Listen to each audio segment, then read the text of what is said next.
Bismillahir Rahmanir Rahim. Alhamdulillahi Rabbil Alamin wa salatu wassalamu ala Rasulillah. Alors je vous fais la lecture d'un livre qui s'intitule Le Guide spirituel et qui est une compilation de certains écrits sur la spiritualité. Des écrits qui ont été compilés il y a plusieurs années de cela, en présence d'un frère qui m'avait transmis ces magnifiques paroles que j'ai simplement regroupées.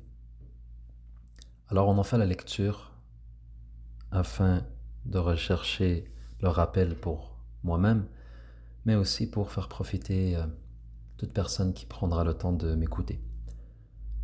Bismillahirrahmanirrahim, au nom de Dieu, le tout miséricordieux, le très miséricordieux, louange à Dieu qui a fait entrer dans le cœur de celui qui veut aller vers son agrément ce sentiment qui le pousse à suivre le chemin de la droiture, qui consiste à croire en Dieu, le Seigneur, à l'adorer de toutes ses forces et à s'efforcer de purifier son âme de tous les mauvais penchants. Donc le premier chapitre, qui est l'introduction, nous parle de la recherche de la bénédiction par le nom de Dieu, mais aussi de savoir que tout le mérite revient à Allah et que lorsqu'une personne ressent en elle ce désir d'aller vers Allah, c'est-à-dire de rechercher son agrément, eh bien elle doit savoir que cela est un appel. C'est un appel à quoi? À cheminer. Et cet appel, c'est Allah qui te l'envoie. La moindre des choses, c'est d'y répondre. Et la meilleure des réponses, c'est de s'élancer, corps et âme, dans l'adoration. À la fois dans l'état spirituel, donc l'adoration qui est de faire en sorte que son cœur soit purifié, d'être dans un état spirituel qui est propice à l'humilité et à glorifier le Seigneur. Et par la suite, en parallèle, de faire les actes. Chapitre numéro 2, sur cette vie éphémère. Concernant la vie de ce monde, on retrouve généralement ces deux types de personnes. Celui qui veut ce bas monde et celui qui s'y précipite. C'est-à-dire la personne qui, sans réfléchir aux conséquences, elle s'adonne à ce bas monde. La première, elle ne désire que ce monde, que cette vie d'ici-bas. L'autre, elle est trompée. Le premier, c'est celui qui est épris de cette vie d'une manière qu'il oublie le jour du jugement. Il veut s'immerger dans les plaisirs de cette vie à un tel point qu'il finit par mécroire. Et ne croyant plus à la vie après la mort et à ce jour où l'on sera jugé par le Seigneur, eh bien, cette mécréance en lui se renforce. Cette personne, si elle meurt dans cet état, eh bien, elle s'est coupée de Dieu. Et c'est pour ça qu'après la mort, vous savez, il y a deux demeures. Il y a le paradis et il y a l'enfer.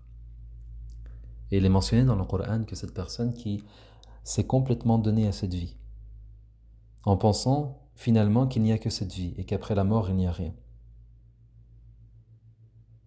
eh bien cette personne, elle est vouée à l'enfer. Que Allah nous préserve de cet état. Quant à l'autre,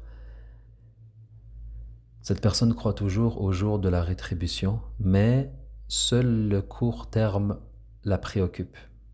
Et cette personne se précipite sans réfléchir dans les plaisirs de ce bas monde.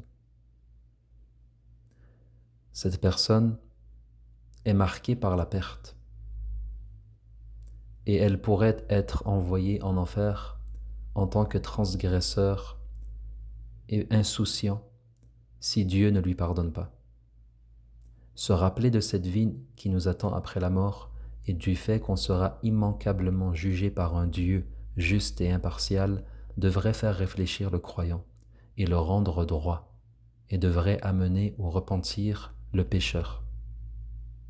L'au-delà peut être les merveilles éclatantes du paradis, mais la seule volonté ne suffit pas pour obtenir la récompense éternelle de Dieu, mais c'est avec la bonne croyance et la bonne pratique et la patience que le paradis, Inch'Allah, sera offert. Bien sûr, la personne qui va au paradis, nous disons que c'est par la grâce et la miséricorde d'Allah.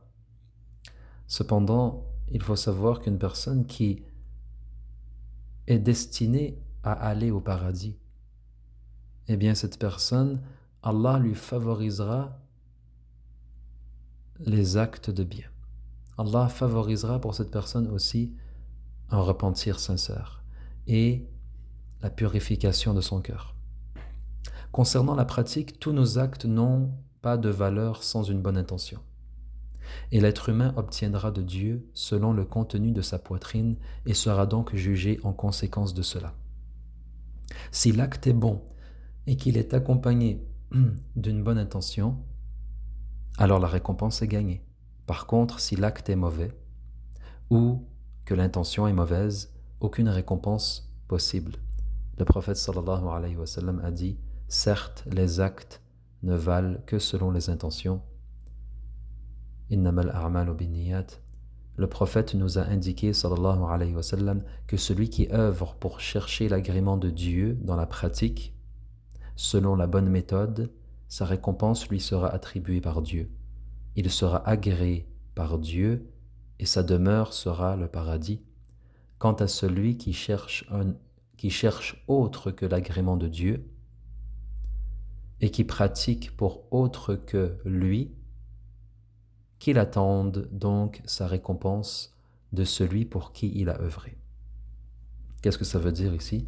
Eh bien, ça veut dire que la personne qui a œuvré pour Dieu avec la bonne intention, il peut naturellement s'attendre à être récompensé par son Seigneur.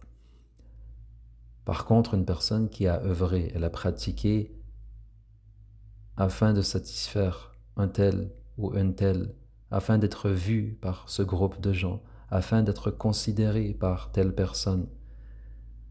Alors, de qui devrait-il attendre sa récompense? Il devrait attendre sa récompense de ces gens pour qui il a pratiqué. C'est une évidence même.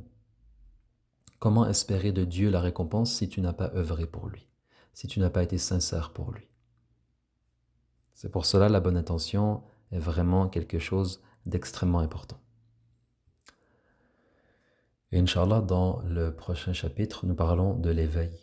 L'éveil qui est un des plus grands cadeaux spirituels que Allah donne à la personne, qui est quelque chose qui naît dans le cœur et qui te pousse à quoi? À rejeter cette vie et à t'élancer vers l'au-delà. Et on expliquera plus en détail qu'est-ce que ça veut dire rejeter cette vie.